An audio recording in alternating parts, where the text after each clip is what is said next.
Have you ever wondered why it hurts so much not to be chosen? And I don't mean the surface level kind of rejection, the one that comes from someone you barely know. I'm talking about the one that breaks you in silence, the one that makes you feel invisible even when you're surrounded by people, the one that makes you ask yourself, though you'd never say it out loud, what's wrong with me? Before you go any further, I invite you to do something. If this question has already stirred something inside you, subscribe now and stay until the end. Because this isn't a motivational speech. This is a confrontation with your story, with your wound, with your truth. Rejection is a universal experience, but that doesn't make it any less brutal. It forces you to face an uncomfortable truth. You won't always be enough in someone else's eyes. It doesn't matter how much you love. It doesn't matter how hard you try. It doesn't matter how much you give. And that truth shatters you. Not because others are right, but because without realizing it, you start to believe them. That's the real poison, the one you drink yourself. Every time someone doesn't choose you, there's a voice inside that whispers, "Of course, it was obvious. I'm not enough." And the saddest part is, that voice wasn't born with this rejection. It was already there, lying dormant, waiting for the perfect moment to wake up. And that moment always comes when someone doesn't reply, doesn't choose you, doesn't stay. Do you know why? Because rejection isn't the real problem. It's the symptom. It's the alarm. It's the mirror showing you what you've been avoiding for far too long. Your shadow. That part of you that you buried long ago when you learned that being your full self was dangerous, that feeling deeply was a flaw, that needing others was a weakness. Carl Jung said it clearly, until you make the unconscious conscious, it will direct your life and you will call it fate. And that's exactly what happens every time a no hurts. You're not crying over that person. You're crying over all the times you told yourself no. Because here's a truth no one wants to hear. External rejection only has power when it matches internal rejection. What hurts isn't that someone said no. What really hurts is that deep down, you already believed it, and that's where the real work begins. Because you can keep searching outward for new people to validate you, new chances to feel chosen, new stages to prove your worth again. Or you can do something radical, something very few dare to do. Stop, look within, and face yourself. Ask yourself with brutal honesty, when was the first time I felt rejected and decided I wasn't enough? Who have I tried to become just to be accepted? How many times have I silenced what I felt just to avoid being a burden? How many times have I abandoned myself so someone else wouldn't abandon me? That's not easy, I know, but it's the only real way through, because until you make peace with the version of yourself you've been hiding, you'll keep needing other people's applause. You'll keep believing that you have to be liked in order to have value. And at that point, you're already lost, because no one can stand tall on someone else's opinion. No one can build self-worth on borrowed ground. Here's something no one tells you when you're desperate to be accepted. Every time you seek it, you're saying no to yourself. And that silent no, that's what truly destroys you. It's not what he said. It's not the message that never came. It's not the distant look or the calculated indifference. It's what you decided to believe about yourself when it happened. It's how you spoke to yourself afterward. It's the story you created in your mind to explain the emptiness. And that story, believe me, isn't the truth. It's a narrative shaped by unresolved wounds, by repeated patterns, by ancient pain you never dared to name. So let me ask you something. How many times have you changed the way you speak so you wouldn't make others uncomfortable? How many times have you said yes when you wanted to scream no? How many times have you dimmed your light so you wouldn't outshine anyone? And you did it believing that would make people love you more, that by being less, you'd be more accepted. That if you gave everything, someone would finally choose you. But no, the only thing you ended up with was the cruelest kind of rejection, your own. Because there's a kind of abandonment that doesn't come with slamming doors. There's no shouting, no dramatic endings, just a persistent emptiness, a sense that you've lost something, a feeling that you no longer know who you are when you're not busy trying to be liked. And that is the cost of living for other people's approval. You lose your voice, your center, your fire. You become an edited version of yourself, a copy of what you think others want. And sooner or later, they let you know. They reject you, not for being yourself, but for not being yourself. That's the most painful irony of all. You twisted yourself to fit in. You tried so hard to be perfect. And still, you were rejected. Do you know why? Because what truly draws others in isn't perfection, it's authenticity.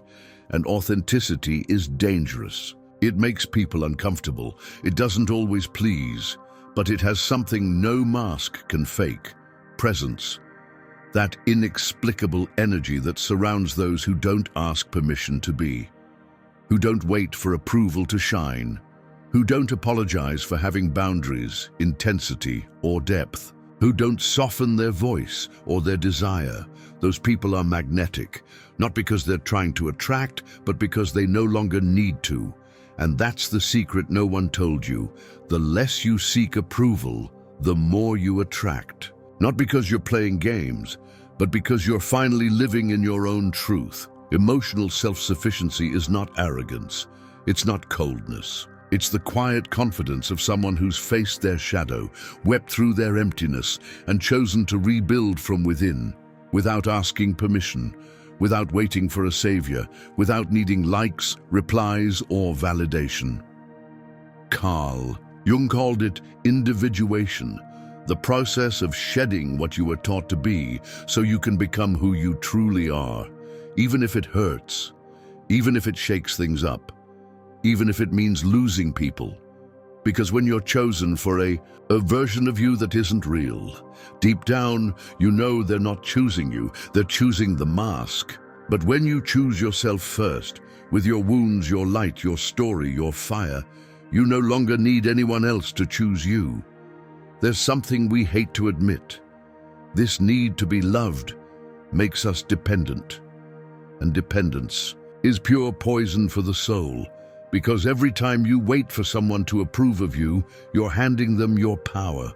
You're telling them, without words, you decide whether I'm worthy.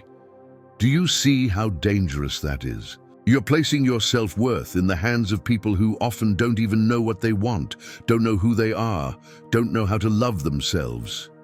And you, waiting to be loved, to be accepted, to be chosen. Playing a game that always leaves you empty, not because people are cruel, but because it's impossible to fill from the outside what you've never nurtured on the inside. Now let me say something uncomfortable. The more you chase someone, the further they pull away. The more you try to prove your worth, the more you lose your essence. The more you beg to be seen, the more invisible you become. Why? Because humans instinctively recoil from neediness. It might sound unfair, but it's real. Neediness has a scent. You can feel it, hear it in someone's words, see it in their eyes, sense it in their energy.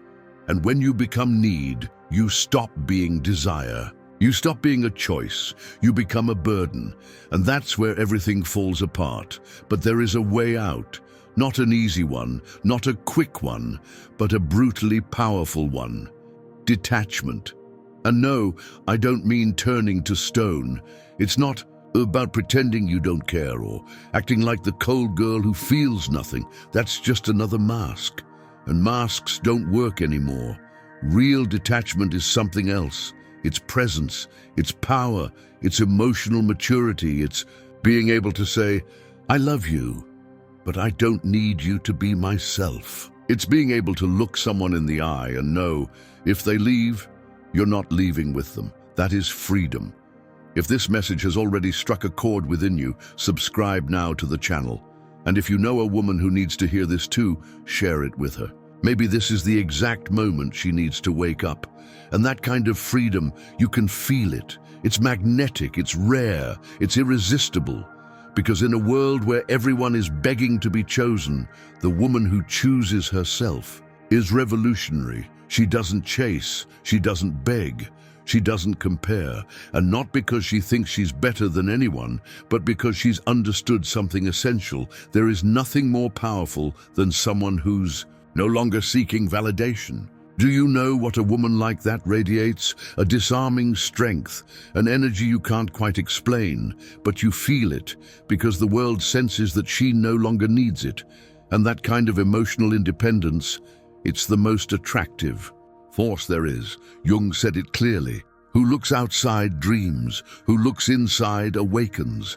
Most people are out there dreaming of being chosen, but you're here, awakening, looking inward, beginning to understand that nothing external can define your worth, and that changes absolutely everything. Look honestly at your story. How many times have you found yourself in the same place, repeating the same pattern with a different face? Different people, yes, different circumstances, but the same outcome. That emptiness, that frustration, that familiar pain. It's not a coincidence. What you call bad luck is nothing more than your shadow begging to be heard. Because when you ignore what lives inside, you project it outward. And life, which has no mercy but plenty of wisdom, will keep sending you the same lesson until you're ready to see it, to face it, to integrate it. What is not made conscious manifests as fate. Jung wasn't wrong. The entire universe becomes your mirror when you're living asleep. And every rejection, every abandonment, every disappointment is just a clearer reflection of what you still haven't dared to heal. Maybe you think you've already moved past certain things, that you've grown, learned, closed cycles. But if the same patterns keep showing up, if the wound still stings, it's because it was never healed. It was only silenced. Denial is not healing. Forgetting is not overcoming, and what you hide rules over you. That is your shadow, the part of you you've labeled as too much, inadequate, shameful, the emotional, the sensitive, the chaotic, the vulnerable.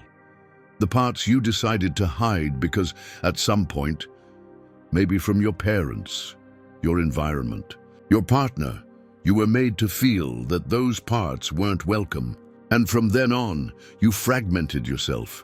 You broke into pieces just to survive. You only showed what you knew would be accepted.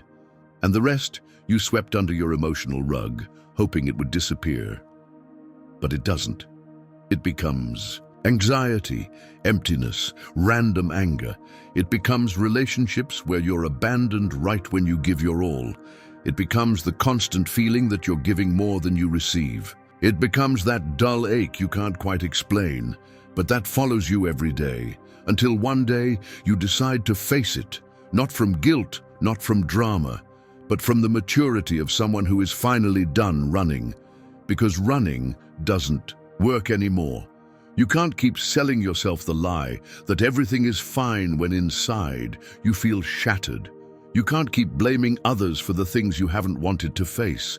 This is the moment to stop projecting, to stop begging, to stop blaming rejection for what is really a disconnection from yourself. It's time to choose yourself, to stop hiding your broken parts and start integrating them, not to please anyone, but to rebuild yourself from within, to finally feel whole again. There's a truth very few are ready to hear.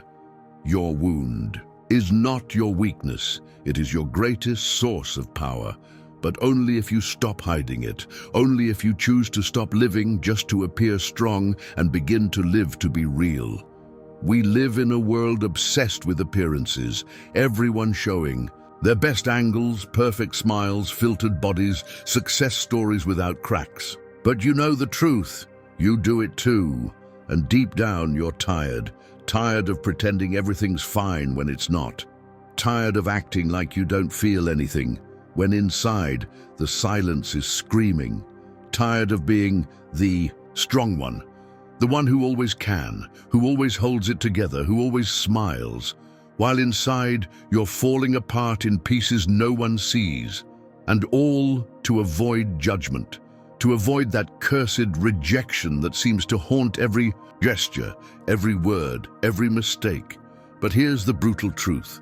The more you try to hide your vulnerability, the further you drift from yourself. And the further you are from yourself, the more hollow everything becomes. Haven't you noticed? Your relationships feel shallow, your success empty, your daily life mechanical. And it's not because you're weak, it's because you've become disconnected. You've spent so long crafting an acceptable version of yourself. You've forgotten who you were before all of it. But the answer isn't in keeping up the act. It's in doing the bravest thing you can do. Show yourself just like that, as you are, all of it, with your open wounds, with your fear still intact, with your voice trembling if it needs to. No shields, no filters, no pressure to be perfect, because you know what? Perfection doesn't connect. Perfection pushes people away. Perfection is a polished prison, but raw truth that has real power. A woman who dares to show up without a mask is a woman no one can ignore. Not because of how she looks, not because of her emotional resume, but because she radiates something rare, truth. And in a world full of pretty lies, truth is magnetic. You don't need to shout, you don't need to convince, you don't need to compete. You just need to be. And to be, you first have to embrace everything you were taught to hide.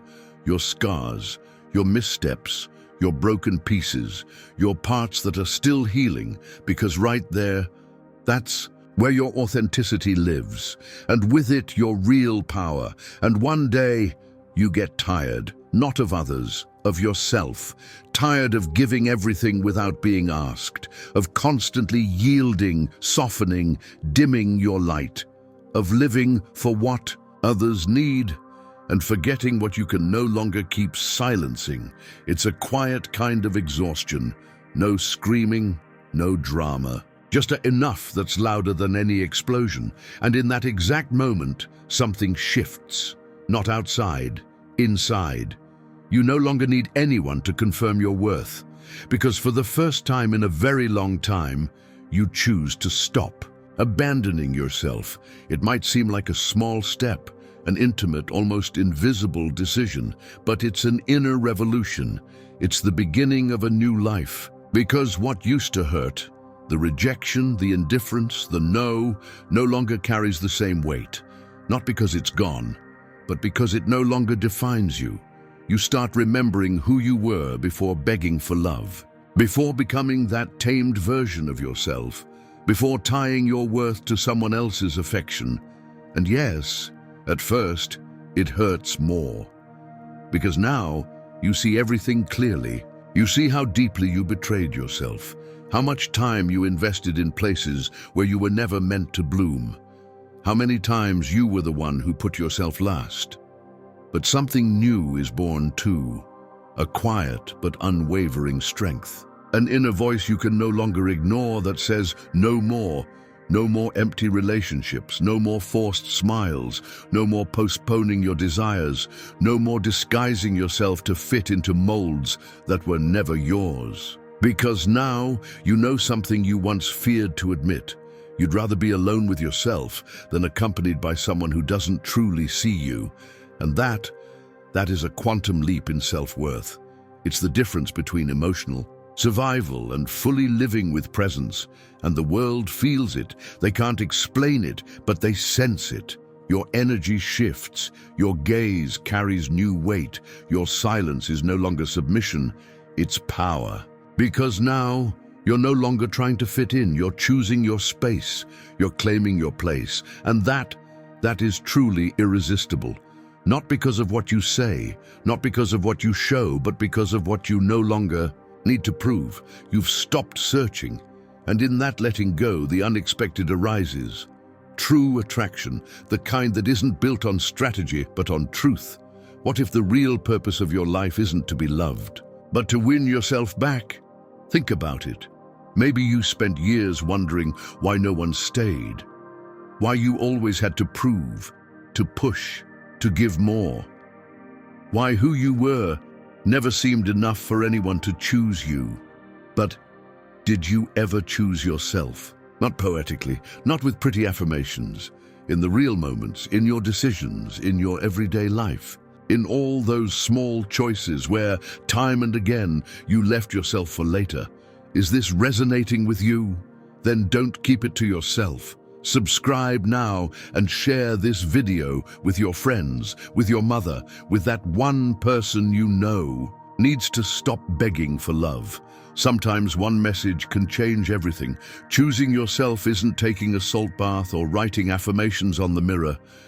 Choosing yourself means learning to say no without fear.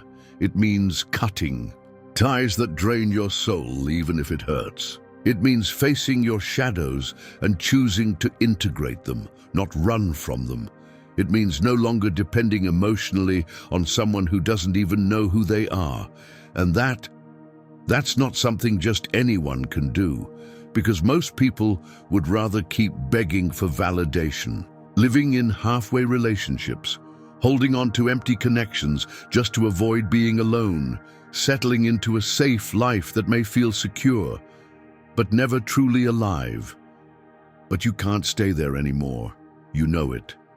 Something inside of you is done with the game, with the performance, with the automatic yes, with being the woman who pleases everyone but herself. Because deep down you know, this life was never about someone else saving you. It's about you deciding to stop abandoning yourself.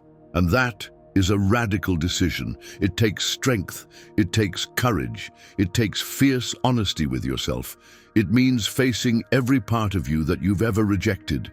It means learning to love the one who was naive, the one who begged, the one who waited for messages that never came, the one who tolerated silence out of fear of being left, and saying to her, from your soul, you don't have to stay there anymore.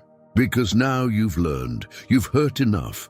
You can't keep handing your story to just anyone, not because you think you're better, but because you finally know who you are. And when a woman knows who she is, the world sees her differently, not because of magic, but because she no longer vibrates from need, she vibrates from choice.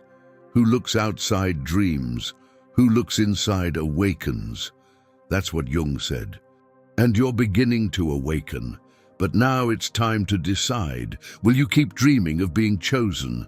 Or will you become the woman who chooses herself? Even if that means letting go of everything that once made you feel loved and won. A day, without even realizing it, what used to break you doesn't hurt anymore. You no longer chase messages. You no longer beg for explanations. You no longer run after presence. Not because you've become hardened, but because you've become conscious of your worth, of your story, of your shadow, of every part of you that you once thought had to be hidden to be loved. Now you carry those parts with you, not as a burden, but as a soft armor, as sacred marks of a woman who rebuilt herself from the ground up. And then, something that once felt impossible happens. Life starts moving in your favor. Not because you're playing games, not because you've become cold or strategic, but because you're no longer acting from lack. You've stopped being need, and you've become presence. That kind of presence doesn't scream, but it commands. It doesn't chase, but it is sought after. It doesn't control, but it brings order without words. That's the final paradox. The less you need to be chosen, the more you are. The less you beg for love, the more love finds you. The more you live in your truth, the more people align with it. But now you no longer do it for them, not for validation, not for affection. You do it for you, because you've understood something most never will. You were always enough. They just made you forget. And now that you remember, nothing. And no one can take that away from you. You can love with your whole heart. You can give without fear. You can open yourself again, but this time without losing yourself in someone else, because you're no longer looking for someone to complete you. You're simply ready to share from your wholeness. That is emotional freedom. That is real power. That is what makes a woman utterly impossible to ignore. And not everyone gets there. Not everyone is willing to face themselves, to stop blaming, to stop waiting, to stop begging. But you did. You made it to the end. And that is no accident. So now I leave you with one last question. No pretty phrase, no metaphor, no inspirational quote. Just this: are you willing to never betray yourself again, just to be accepted? Because in that honest yes, your real life begins. The life where you no longer need to be anyone else, where the masks fall away, where you're no longer afraid of rejection, because you've become the one person whose approval is non-negotiable, your own. And when that happens, you never go back. Ever. The hardest part isn't waking up. The hardest part is staying awake. After everything you've seen, felt, understood, after breaking free from need, after facing your shadow, after choosing yourself with trembling hands, something deep shifts. But that doesn't mean life suddenly becomes easier. It means you can no longer lie to yourself, and that hurts. Not like before, not like rejection or abandonment or emptiness. It's a different kind of pain, a more mature one, a quieter one. The pain of seeing clearly what you used to protect yourself from feeling. You realize, for example, that many of the people around you never really knew you. They knew your pleasing version, your mask, your functional persona. And when that persona dies, some relationships die with it. You see that losing no longer scares you the way it once did, because winning without being yourself no longer interests you. And that's exactly where the real challenge begins. Can you hold yourself up without depending on anyone? Can you live authentically, even if that distances you from some people? Can you keep choosing yourself, even if it means walking alone for a while? Because yes, sometimes you'll feel lonely, but don't confuse loneliness with emptiness. Emptiness is being surrounded by people and not recognizing yourself. Loneliness is space, it's fertile silence, it's intimacy with yourself. Freedom isn't loud, it's deep. And with that depth comes a new responsibility. Now that you know who you are, you can't keep allowing what you once tolerated. You can't keep turning down the volume of your voice out of fear of making others uncomfortable. You can't keep giving your energy to people who don't know how to hold it, because the price of abandoning yourself again would be far too high. And so you realize something essential. Emotional freedom isn't reached in a moment. It's a daily choice, a practice, a quiet ritual of self-loyalty. Sometimes that practice hurts. It hurts to say no when your impulse still wants to be liked. It hurts to leave places that part of you still idealizes. It hurts to close doors you once begged to have opened. But there is a power greater than that pain, the certainty that you will no longer betray yourself. And that certainty changes your body, your gaze, your presence, your energy. You're no longer negotiating your essence for affection. You're no longer dimming your light to make others comfortable. You're no longer filtering your emotions to appear easy to love. Because now you know anyone who is uncomfortable with your truth was never prepared to receive your fullness. And that doesn't make you bitter. It doesn't harden you. It doesn't make you cold. It makes you conscious. It makes you powerful. It makes you free. But freedom comes with a paradox no one warns you about. Freedom can feel overwhelming because now you have no more excuses. You can't blame others anymore. You can't hide behind the story of rejection. Now it's all on you, on what you choose, what you allow, what you hold on to or let go of. And yes, that's terrifying, but it also brings peace, a new peace, a steady peace, a peace that doesn't depend on whether someone texts you, looks for you, accepts you, or desires you. A peace born from being with yourself and not wanting to escape. And that's when you finally understand the true meaning of the word home. Home is your body, when you can finally inhabit it without shame. Home is your voice, when you can finally hear it without silencing it. Home is you. When you stop denying yourself, most people won't understand what you've done. They won't see the internal war you've fought. They won't know the nights you cried without understanding why it hurt so much to let go of something that was hurting you. They won't know how much strength it takes to stop chasing love, to look someone in the eye and say, I love you, but I love me more. And that's the loneliest part of growth. It often happens in silence, without applause, without recognition, without witnesses. But that's exactly where real strength is forged, because you stop living to be understood, and you start living to be aligned with yourself, aligned with what you feel, with what you need, with what you're no longer willing to negotiate. And that kind of alignment, it makes others uncomfortable because it reflects back to them what they haven't dared to face within themselves. They'll say you've changed, that you're no longer the same. And they'll be right. You're no longer the one who stayed silent to keep the peace. You're no longer the one who smiled when she wanted to scream. You're no longer the one who held on out of fear they might leave. Now you're the one who stays when others go. The one who holds her center, the one who doesn't beg, but doesn't shut down either. The one who feels everything deeply, but no longer unravels with every absence. And that is a revolution. In a world that wants you emotionally dependent, always available to everyone but yourself, a woman who prioritizes herself is a radical act. But being radical doesn't mean being selfish. It means being clear about your boundaries, your time, your energy, because you're no longer here to beg for halfway connections. You're no longer here to validate someone who can't see past their own ego.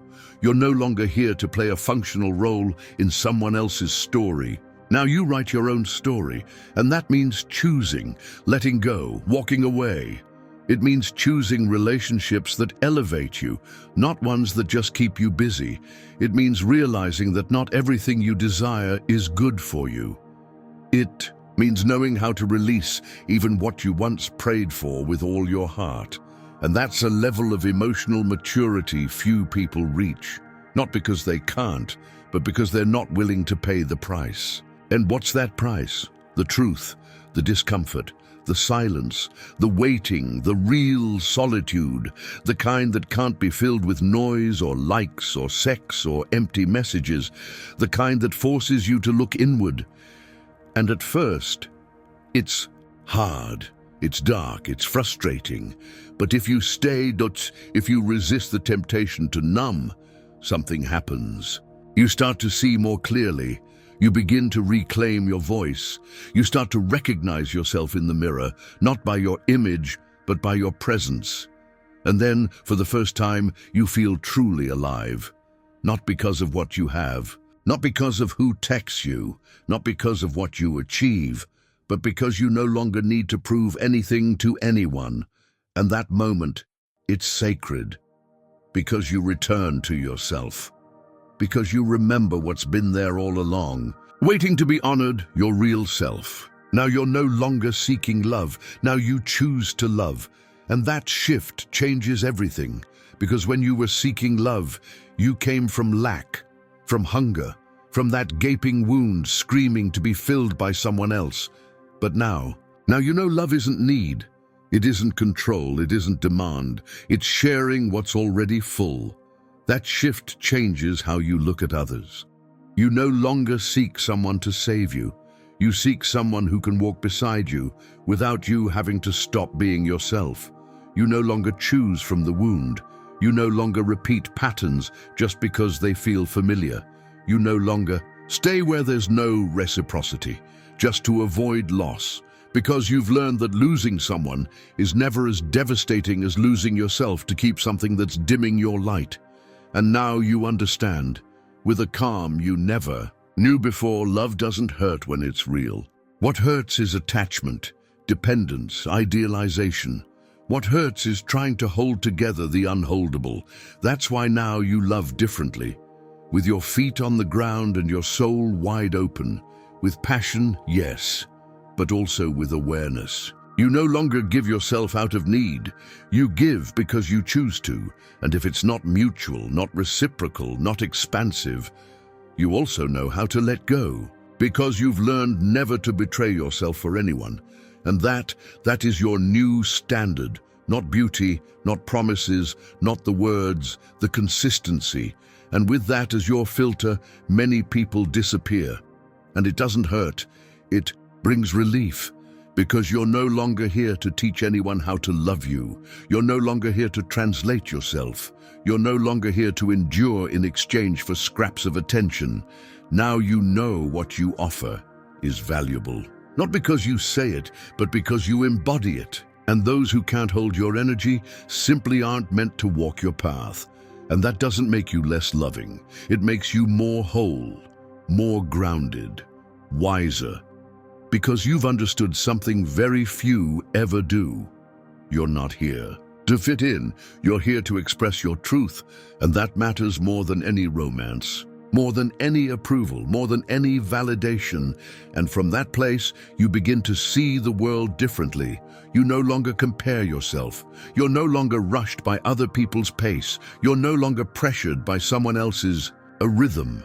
Because you know your path is unique, and what's meant for you doesn't require chasing. It only requires presence, alignment, holding your truth without wavering. And then something beautiful happens. You stop living in reaction and start living in creation. You stop running after things and begin walking ahead. Not to lead others, but to lead yourself. That is your new mission. Not to prove anything, not to convince anyone, not to show that you're worthy of love, just to be who you really are, with all your light and all your shadow fully integrated. And from there, everything transforms. Your energy shifts, your connections become clearer, your decisions become sharper. And each day, when you look in the mirror, you no longer look for perfection. You're not looking for perfection. You're looking for presence, for real connection, for integrity. And that search, it led you to yourself, to the version of you that needs no disguise, the one who sees herself fully, without shame, the one who doesn't hide or shrink or edit herself to be accepted. And once you get there, there's no going back, not because it's impossible, but because you no longer want to. There's no part of you that wants to return to the place where you lost yourself. There's no space left for relationships that hurt more than they nourish. There's no urge to convince anyone you deserve to be loved, because now you know it. With your whole body, with your whole heart, with your whole story, you know it. And when you know who you are, the world responds differently. Not because the world changed, but because you no longer see it through the lens of lack. You're no longer waiting. You're present. You're no longer looking for signs. You're making decisions. You're no longer chasing love. You're holding your worth. And from that place, every step you take has roots. You're no longer driven by fear. You're no longer moved by anxiety. You're moved by certainty, by peace, by a commitment to your soul. Now you understand that everything that once hurt was not punishment, it was training. Every no, every abandonment, every rejection, every night of doubt, every tear you couldn't explain, it all brought you here. It was all part of the calling, and the calling was never toward another. It was toward you, toward your truth, toward your center, toward your emotional freedom. That is the gift rejection came to give you. You didn't know it then, but now you see it clearly. Rejection was the portal, and you were brave enough to walk through it, and that's why you no longer need to prove anything. You're no longer at war with the world. You're no longer fighting to be seen. Because now you know, the one who needs to shout to be heard still hasn't listened to herself. And you've learned to listen to yourself, to care for yourself, to hold yourself, to give yourself everything you once begged for. That is your silent victory, your most intimate conquest, your most powerful revolution. And from there you can love without fear. You can be alone without feeling empty. You can lose without falling apart. You can live without masks because you no longer need protection. You no longer need approval. You only need to remind yourself every single day that this version of you is not a destination. It's a choice. And if tomorrow you doubt again, you choose yourself again. And if part of you is tempted to return to what's familiar, you remind yourself of all the pain it took to get here. And if the world demands that you become someone else again, you stay rooted in who you are. Because once you choose yourself from the soul, no one can take away what you've found.